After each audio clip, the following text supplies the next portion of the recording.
What's going on, guys? It's Live Will Check. Today, I'm going to share a story about a club that I founded called the Smallwater Bass Angler Association. It's since dissolved, but we're a small group of guys that just were after fishing, after chasing largemouth and smallmouth, getting together, learning patterns, breaking down smaller waters. We did fish some like Lake Erie marinas, and you could run out to Lake Erie and go all the way to Canada if you wanted. But we were a group of guys that just loved to break down water and share tips and patterns and see how well we could do against each other. There were some good anglers in this club. One of the guys that was the first group of people to fish in the MPFL, he fished in almost every single one of these events. He said that it was grassroots fishing and he could just get around the guys and talk a little bit before the tournament started and go out and come back in and just talk a little bit about what they were doing and sharing baits and sharing techniques. And it was like the old days. So we went to a small lake, and a little background about this lake. These lakes are not that big. That was kind of the whole premise. Small water Bass Angler Association. We went to a lot of these lakes that they had public launches, but they were no wake lakes or electric motor only. We went to some reservoirs. We got permission to put bass boats in some of these reservoirs if the boat launch permitted, as long as we kept the gas motor out of the water for the most part and didn't turn it on. And they gave us permission. Um, we fished a night tournament one time at a lake and had to get permission so that when the cops came down there, they didn't lock us in. It was a really awesome group of guys to fish with and some really good fishermen. I fished out of a John boat at that point in time, converted into like a little bass boat with a cooler live well. This is where I began figuring out what it takes to break down water, to believe in a pattern, believe in your practice, and have faith in what you see and what you're analyzing as you're on the water. There's things that we do when we're on the water as a co-angler or when we're fishing with other people and we think, oh, we should do this, we should do this. But it's a little different when you're the only voice and you're the one making the decisions and deciding, should I go do this? And you don't, or you do, and it works out, or it doesn't. And all those things start to factor in. It makes you kind of fish by instinct if you allow yourself to. This lake is very small, a few hundred acres. The unique thing about this lake, there's no grass in it. And when I say no grass in it, none. There's like a small little patch of lily pads in like 8 inches of water way up a creek. And the rest of it is just sand and rock and a lot of wood. A lot of wood. Almost every single inch of this entire lake is overgrown with trees and bushes, shrubs, everything. In the water, there's deadheads, there's an old creek channel, so there's literally, standalone timber, there's stumps, there's down trees, there's every piece of wood that you could imagine ever in this lake. The X factor with this lake, it's muddy. Like muddy, like chocolate milk. Even in the middle of the summer during a drought, it's muddy. It's never not muddy. It's never just, oh, it's a little dirty today. No, it's just always muddy. And if it rains, it gets more muddy somehow. You look at it and you go, man, that's muddy. And then after it rains, you look at it and you go, it literally looks like a Yoo-hoo. A Yoo-hoo chocolate milk. It is that bad. So, as you can imagine, that creates a lot of decision making and a lot of adversity for an angler to deal with. There's an enormous amount of hard targets to throw at. There's no shortage of it. Everywhere you look, there's a tree overhanging. there's an undercut uh, bank, there's stumps. Oh, there's treetops along this creek channel out towards the middle. There's everything you can think of, log jams. So when some of these deadheads that float around in different areas, when there's a lot of rain, they all gather towards the spillway. There's some rock, no grass, and it's just muddy. The lake at its deepest is maybe 12 foot. I don't think I've seen anything deeper than that. It's a very difficult lake to fish. And we went there early in the spring as the very first event for the club that I founded. It was kind of paying homage to myself. I live right down the road from this lake. I grew up fishing it from bank.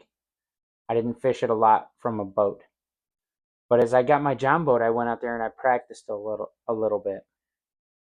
Something I want to tell you about my practice real quick would be when I went out in my John boat and I have ideas of areas that are, productive throughout the year.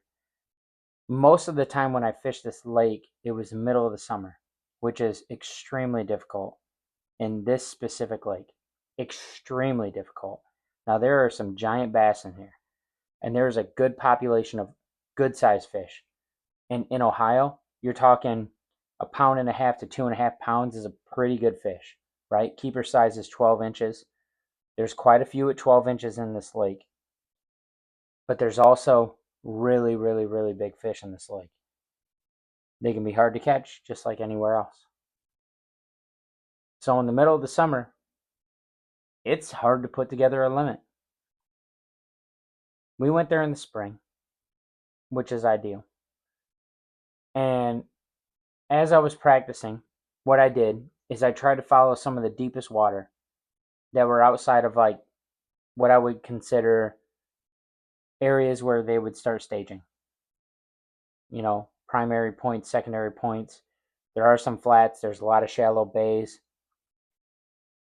But with it being a dammed lake, the water can fluctuate up and down quite a bit. So if these fish push up real shallow and it's been, quite a bit of runoff, there's been rain, and they push up really shallow, by the time that they're done laying eggs and nesting and spawning, that water could drop to where they're only in 4 inches of water. So there's a lot of those things that you have to factor in. It looks like a perfect spawning bay. It looks like one of those flats, but are they going to pull up here and stay here because of the fluctuating water level? So what I did is I went out and I had this Elite 7. It was 50/50. Had a 2D sonar and GPS. You can't actually find any sort of contour lines on a fish finder with an Elite 7. You can't use a map card or anything. This lake is so small. I have something that I'm going to show you guys. I did blank out the name of the lake so that you can't tell exactly what it is. And I'll show you what we have on this. But on the Elite 7, there was nothing. It was just blue. So when I went around, I followed the creek channel, and I could find a lot of bait fish and bigger arches suspended in that 10 to 12 foot range. They were in their primary spots where you'd think that they were wintering. And this was 2.5 maybe weeks or so before the tournament, early spring. So what that told me is these fish were still in a wintering pattern, but they were getting close, because you'd have a point that stuck out, and these fish, I fished a lot. Like, I fished for like 9 hours. Actually, to be 100% honest, I didn't catch one fish when I practiced. I didn't even get a bite. The water was extremely cold. I went out there first thing in the morning. I know fishing can get better as the sun gets up and it gets warmer. But I went out there first thing in the morning to utilize as much time as I could to see what I could find in the areas where I thought fish would go, but they weren't necessarily at yet. And then I tried to fish where I thought that they would go and where they wouldn't be quite yet, just to make sure, okay, where are they at in the pre-spawn? Because this is 100% pre-spawn. I seen fish suspended in the creek channels and the deep weed, not weed, but the deep channel lines, and your deep contours by points, by secondary points, just outside of bays. And it wasn't a ton. There are a lot of shad in this lake. There's a lot of crappie in this lake. And what that tells me is that a lot of those fish are doing the same thing at the same time, right? And those bass are underneath them, and those bass are hanging out with them for the same reasons. There's bait fish. They're getting ready to move shallow, do their thing. But I could not get a bite shallow. I tried a jerk bait. I tried a spinner bait. I tried a deep crankbait. I tried a jig, just throwing a jig or a beaver style bait, and it wasn't always in the deep water. I was flipping. I'd find, a line of stumps and I'd flip to them. They just weren't on that quite yet. It was still just a little early. Now, was I missing something, a piece of the puzzle? Yeah. Could I have figured that out if I went out there a couple days in a row? Probably. But I only had that opportunity that day to fish all day to get ready for this tournament. Our schedule was already set, but I had a good idea of where I was going to fish when the tournament came. I tried to stay away from those areas. I felt like they were going to be productive, so I didn't really touch them. I tried to expand what I thought I knew about that lake, which is not a bad idea, I don't think at all, when you're practicing. If you already know in the back of your mind, because you have history on a lake, right? I didn't need to go to my 1A, 1B, or 1C areas. They were all good. But if I was going to go check out some of these other areas where maybe I got bites in the summer or something, but they kind of set up to be like a staging area, early in the spring, but I'd never fished that early in the spring, that's what I was out checking. I was out running that creek channel. I was out there running the main channel. I was checking out your stumps. I was checking out some of the deadheads out there. I was getting up shallow. I was pushing up in those bays. I fished a lot in those bays that were really flat and shallow. And I just wasn't getting any bites. So that told me, and we're trying chatterbait, spinnerbait, not really a buzz bait, but crankbaits, um, you know, swim jig, all sorts of stuff. And I wasn't really moving real fast. You know, I was varying my retrieve, but I was for certain that those fish had not pushed up there quite yet. Now, yeah, I could have went out. I could have just, highlighted them. But this is fishing to find fish, right? It's called fishing, not catching. So that's what I was doing. I was just out there kind of guessing.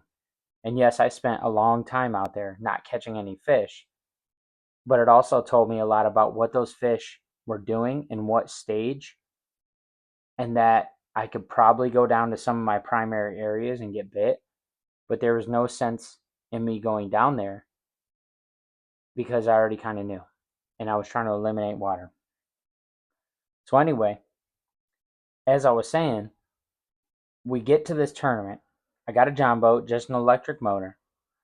I'm having to go from the boat ramp, and I'm going to show the map here, and I'll try to make it make sense, right? So this is the lake, and right here is the boat ramp.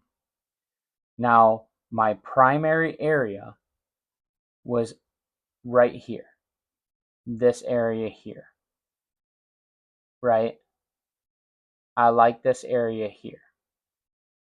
There's a lot of other areas. I checked out some of these other points. I went to these other points and checked them. I could see fish, literally, I could see fish bunched up. I could see clouds of bait, and I could see arches all around them. Were they crappie? I don't know, but bass and crappie hang out a lot throughout the year.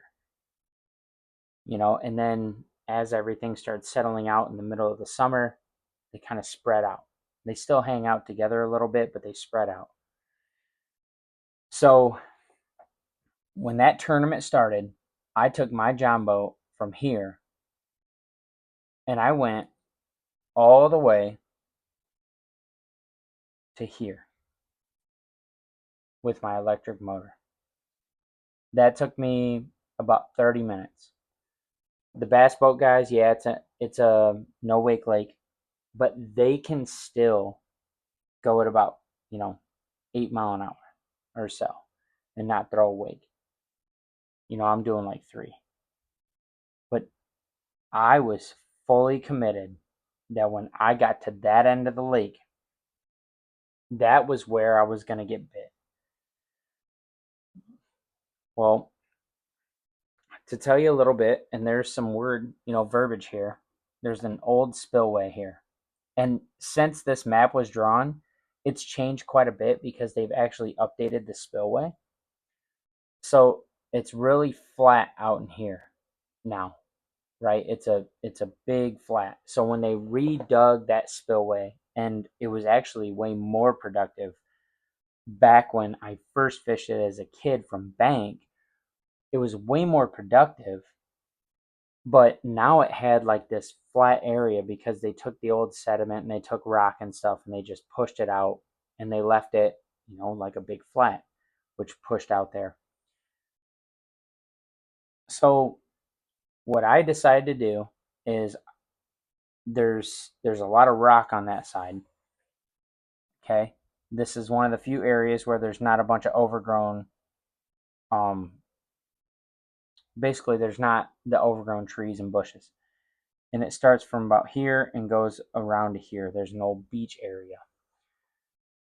What I did is I didn't go right to where I wanted to fish primarily because there's spots inside of spots or spots inside of areas. There's sweet spots.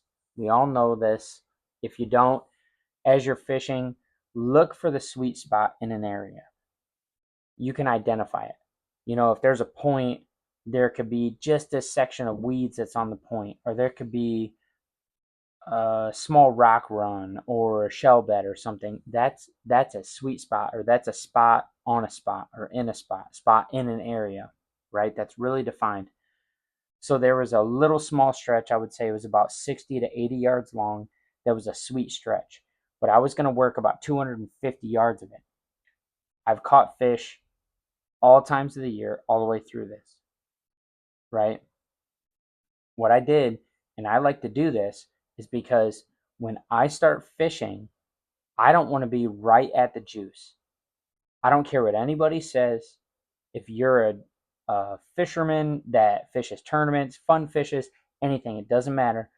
I will I will always tell you, if you're getting ready to go somewhere and you know that there's a sweet spot exactly right here, start a little bit earlier and work up there. It takes a second to get in the flow. I don't care how experienced of a fisherman you are. That morning's a little different. It's dewy, it's colder, it's hotter. Your kid might have messed with a bait caster, traveling just to the tournament, traveling just to the lake, having it in your car, whatever it is. Sometimes your drag can get loose. Sometimes your bait gets a little funky. Sometimes you go to take it off and you're like, that bait's tore up. Like, how'd that get tore up? Well, maybe it's because a guy in your club grabbed it and pulled on it just to mess with you. You never know. So like, you pick something up, I want to get in the groove. I want to get that momentum going before I get to my good area. I want to get in the moment, right? I want to feel the water. I want to sense it. So that's what I always do, and that's what I started doing. And I'm fishing around. I started throwing a crankbait, okay? And I'll show you. Um they're just cheapo crankbaits that I make. Now, I don't have the exact one. I believe last summer I lost my last one that was painted like this, and I haven't had time to paint another one. But it was it was this, right? Like the smallest little crankbait ever. But it was in this. Love that sound. Love that sound. It was in this paint scheme. Splatterback, right? Just a splatterback. I painted this. This is kind of baby minus right here. This bait, though it's a lot smaller, will dive obviously way deeper than this. This will dive about the same as a square bill. But I love this small profile. Man, these are triple grip hooks. I don't just say that, they're legit. So I paint my own crankbaits, but I put triple grip hooks on them. They don't play around. So I had this pattern of color on this crankbait, on this size. There's something about a flat-sided crankbait. Here's an old, right? Right? That'd be something that a lot of guys would be throwing. In this lake, you got to be kind of careful. Those fish stay really shallow. And I know there's shallow shad raps and stuff, and there's, some other, right? Some cold water stuff. But something told me that this little dude right here, this dude, would be the deal. Would be the deal. So I started around, and I'm cranking, and as you can hear, right? It's like a one knocker. I love it. It's subtle. Yes, it's super muddy water, like chocolate milk muddy water, but it's not too much. Sometimes when those fish are in a negative mood or they're just trying to warm up, like it hadn't even warmed up, it was freaking cold that morning. Those fish aren't really, really super active. So, using a very small crankbait, dives down decent. You don't have to reel it real fast to get it down there. It's subtle. The sound, very subtle. I was just kind of cranking around. And I had a square bill too. I had a square bill on. What I'm trying to say is, like, this I did not paint this one, but right? That might have been a little too much. Who knows? So I'm using this little peanut crankbait, and I'm cranking around, 10-pound test, throwing it up there, cranking along the rocks because they're really, really big rocks. And there's wood mixed in, no grass obviously, but it's there. And that channel,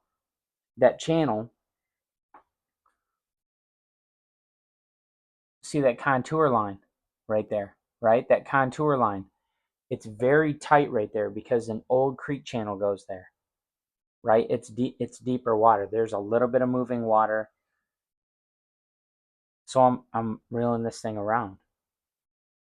And I got to this spot where there's the spillway, right? I don't know if you can read that. There's the spillway. And on either side, so you have the spillway like this, and on either side it goes like that. Not real deep, but it goes from 3 to 5 foot, just off the bank, and it's gradual. It goes way out there, 3 to 5, like this, like real gradual.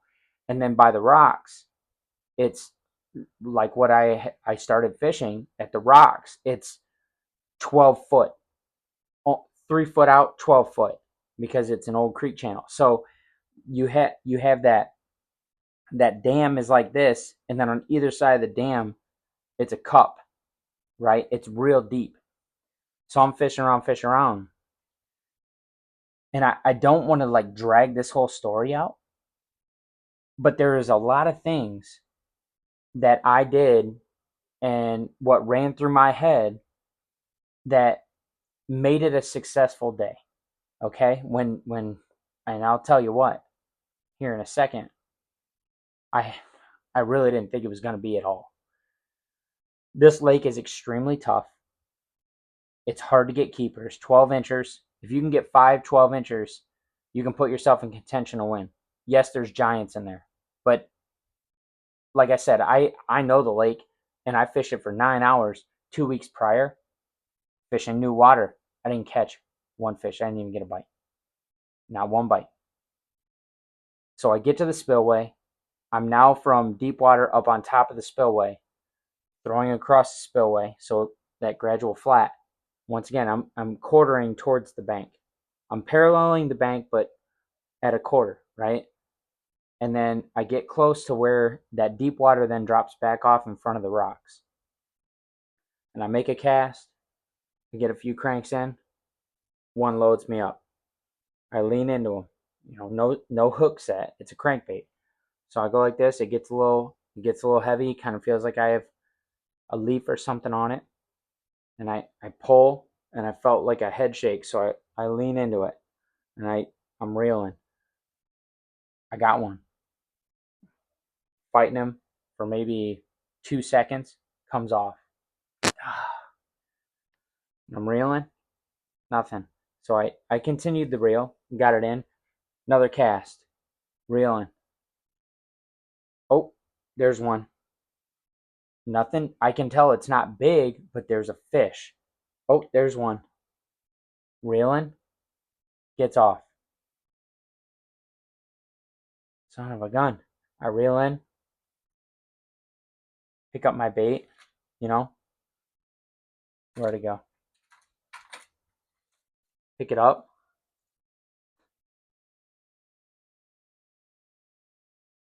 I don't know if you guys ever heard that old trick. Maybe it's just an old wives' tale. That means it's sharp. This is a used crankbait. It's got the line tie still on there. Look. Just by the weight of it is digging into my thumbnail. I don't know. Maybe I'm just old school, right? But so I'm checking it. I'm going, okay, looking, making sure that the hooks aren't tangling up like this as it's coming through the water, and then there's nothing for them to hook. That happens too if your hooks are oversized. Nothing's happening like that. Okay, make another cast. Literally, it happens 2 more casts in a row. I get one on, comes off. And I can tell they're really not big, but they're fish. They're probably 12 inches. So at this point in time, I'm pretty close to where I'm getting the bites. I cast out again, reeling. Oh, good one. Lean into it, good one. Just kept him buttoned. He's not really fighting. He's getting closer, right? I got my net right in front of me, like this. He's probably like 6, 7 feet away, right? And I got the line tight, and I'm just reeling real casual. He's not fighting a ton, and he comes up on his side, and he's got his mouth open. Looks like I got a crankbait in his mouth. You know what I mean? Like a thing. Looks like I got a crankbait in his mouth. I'm not horsing him. I'm just reeling. He's so cold he doesn't want to fight, right? And he's just kind of. This thing's, I'd say, at least 3.5. So I go like this. I reel down towards him, keep the tension real good, and then as I let go, I start pulling and I grab my net. And I do that. I never release tension once. Hooks come out. Fish. I'm borderline devastated. I'm 30-minute trolling motor drive. 30-minute trolling motor drive. And I have 5 fish, 5 casts in a row. One of them I seen is 3.5 pounds. Seen him. Could almost get the net to him. Like this. Pulling back, going like this. I don't have one in the boat. I haven't touched one. Once again, I check Check my hooks. They're fine. I don't know what's going on. I take my boat. I motor out here like this. I motor up against the wind. Start drinking an energy drink, just letting the wind kind of push me back towards where I just was making casts, right? Not in the fishing area, but like in that proximity because I'm now out. I just motored out. I motored out about, 30 yards and I'm trying to clear my head. And I'm like, okay, obviously the fish are here. The fish are doing what you thought they were doing. They're just starting to push up. They were on that, that deep drop right by a flat. You know what's going on. It's muddy water. It's early season. It's crankbaits. Stuff happens. Now you can either throw a fit and you can pout about it, or you can just keep fishing because obviously you're doing something right. 5 casts in a row. Yeah, you ain't landed one, and you had a big one on, but there's nothing you can do about it. So I just gave myself time. I literally spent probably 10 minutes out there just thinking. So can't change it, right? I still got 6.5 hours of fishing. Can't change it.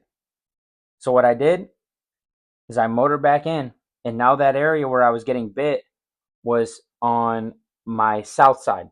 So I was throwing to the north, reeling south. Now I'm on the north side, so I threw to the south, reeling north. I hope that doesn't confuse you, but I was just on the opposite side. But I was casting on both sides of the boat at times. But when you're getting bit and bit and bit, I kept throwing there. So now I'm throwing to the same exact area, just on the other side of it, right? So instead of being, you know, casting from here up, I was here casting down. 2 casts in a row, I catch 2 fish. They're about 13 inches. They go in the live well. And I'm like, okay, right? Now, I fished the rest of this little rock bowl out, but the light bulb went off. The light bulb said, where is there a small area where there's really deep water with almost like a secondary point or a flat right there? And there are areas like that in the lake, but they're spread all out, and I'm in a John boat. So I knew that, I don't know if you can see it, I'm trying to knock that over. So I was here, right? Is I was going to go, there's that underwater point right there. You can see that underwater point. I knew that that was there because it actually, you can see the rocks kind of come out, right? So you're reading the bank, you can kind of see it, and there's an old boat ramp there, and there's some deep water. And I knew this. I fish there a lot in the summer. You can catch them because there's deep water there, right? And in the summer, they're more, they're hanging out in the deep water, cooler water, or whatever. And it's not real deep, but it's deeper. So I went over there, as I'm fishing up, and it's just very, very, very small area. But it had the same recipe. It had rocks, good sized rocks, again, not wood, good sized rocks, had deep water on both sides, and it had that transition up with a flat. And so I literally just buzzed straight over there. Now, I've never fished this area in the spring. I haven't fished this lake ever really from a boat. And when I practiced, I never fished there. I guess I never really thought about it. I checked some of the areas where I thought they would school up and stage and stuff like that, and they were getting ready to move in after they suspended. So I was like, it looks similar to what I was just fishing. I'll just go over there and try that. So it takes me about 15 minutes to get over there, and I start fishing. I'm fishing this area, and as I get up there, I'm casting to it, seeing if there's anything on that edge, and I start, casting along the rocks, like up on top of this small flat, and I get a bite. I lean into it. I could tell it's a better one. I get him, net him. It's about 2 pounds. I'm like, sweet. Throw him in the live well. Make another cast. A couple casts later. And I'm not really moving real fast, right? I'm moving very slow, but I just keep making repeated casts. It's muddy water. It's cold. I'm also working from like a few feet out from the rocks, up towards the rocks, back out. I'm trying to cover that whole area. Those fish aren't going to really chase. They don't want to move a lot. They're inactive. So I'm trying to do my best, right? And when I made a few of those casts, boom, and I bowed up once again on this little crankbait. This is about the only bait that I'm throwing at this point. Okay, I got a few other things tied on, like a spinnerbait and jig and stuff. He bows me up, nothing crazy. I get him up, net him, cookie cutter, about 2 pounds.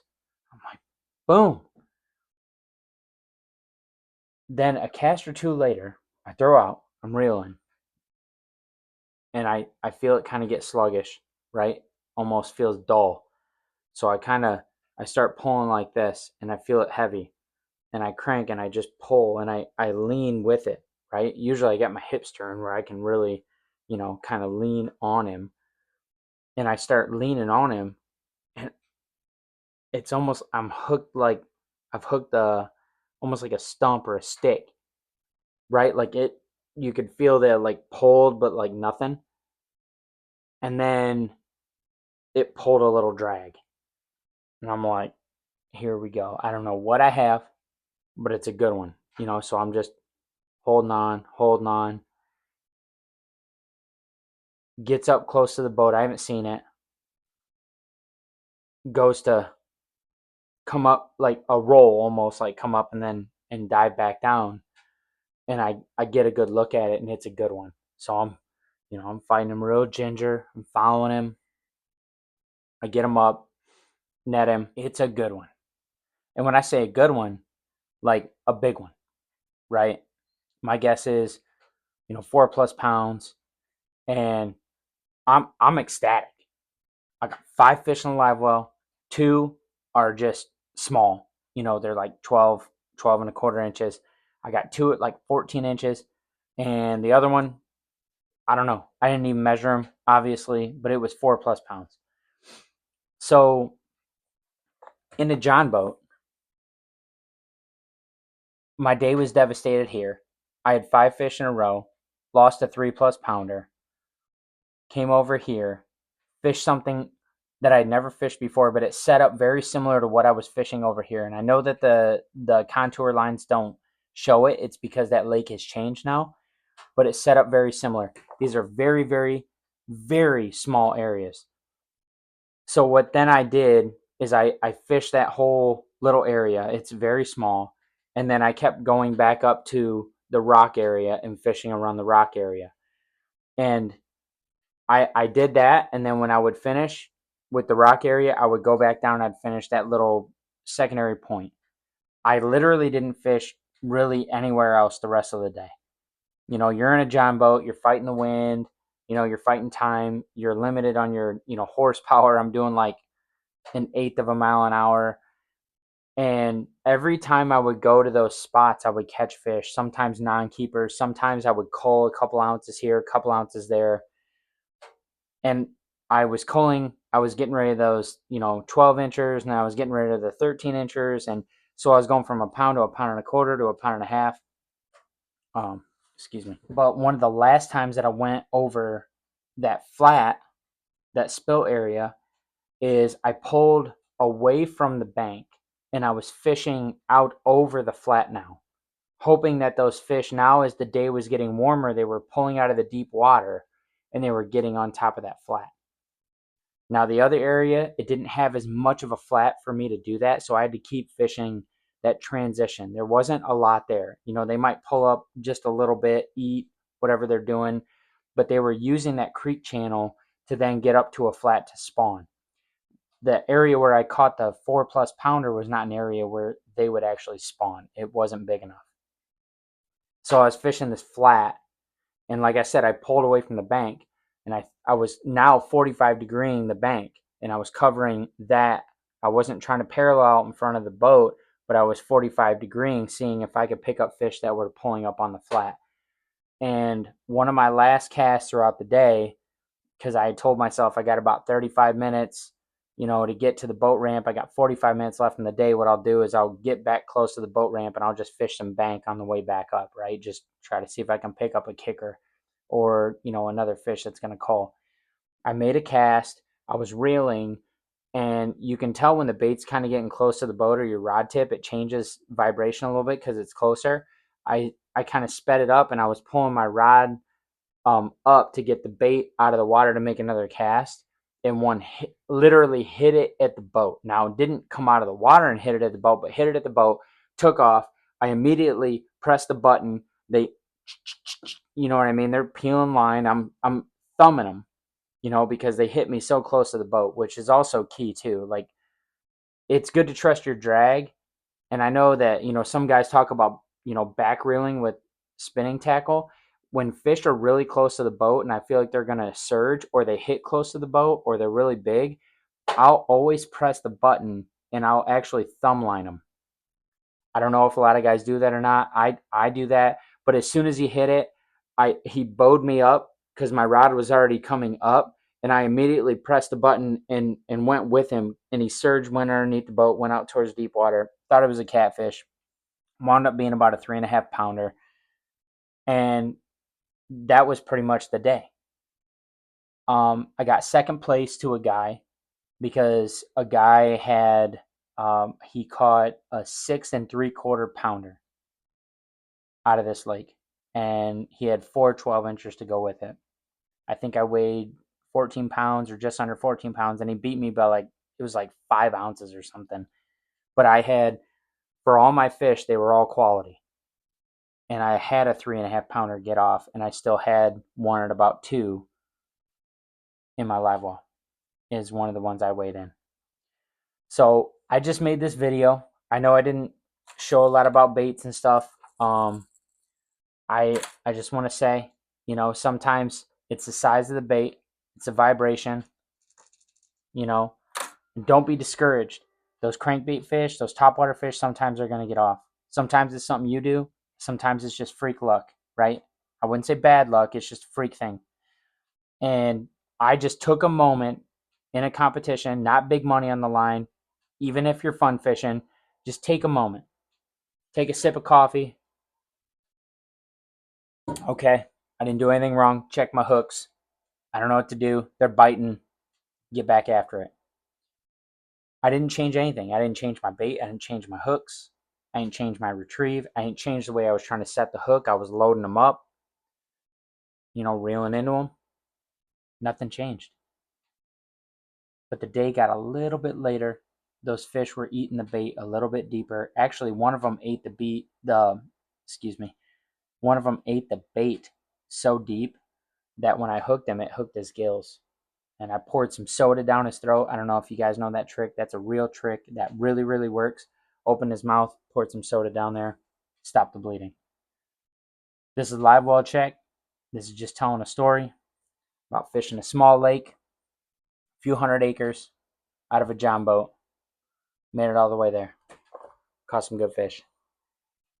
Actually, I got back to the weigh-in a little early because the guy said, "Hey, you got an anchor rope?" "Yeah." "Tie it on the front. I'll tell you in." And that was really cool. All right, man.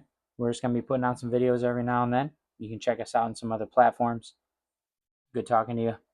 And that's basically just talking fishing.